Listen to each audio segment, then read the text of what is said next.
this video, we are going to be learning more about developmentally appropriate practices in the classroom. DAP is an acronym for developmentally appropriate practices. So first, what is DAP?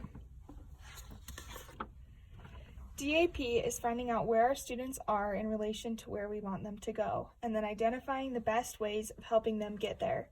In this picture, the bridge represents the use of those DAP practices.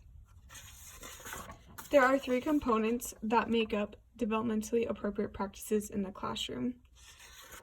The first component is age appropriateness. As teachers, we need to consider the age of our students and develop activities that are appropriate for their development and that they will be successful at achieving.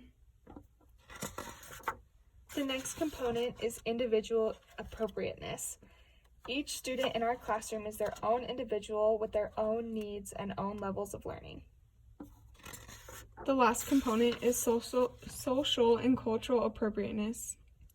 Social and cultural appropriateness can be easily forgotten in a classroom, but it is important to remember that each student has their own culture. It is also important that as teachers, we look at where our students come from and what is going on in their lives. As we do this, we will be able to use their unique abilities and also address their needs as we teach them.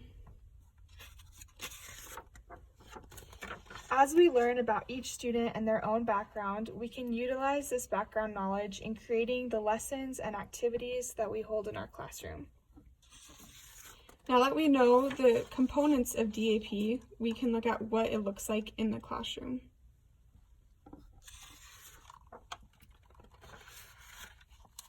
DAP is when our students are joyfully, physically, and intellectually engaged in the learning process.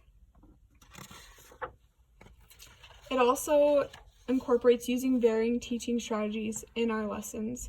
For example, you could have students work in small groups with each other. You could also have them participate in individual responses as well as in pair shares together and have them talk about a certain subject or answer a certain question. It also involves challenging and achievable goals.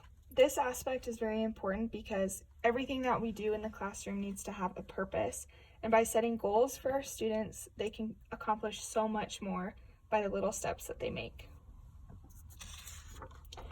Overall, as we use developmentally appropriate practices in our classroom, we will be able to create a happy and wholesome environment for our students to learn in.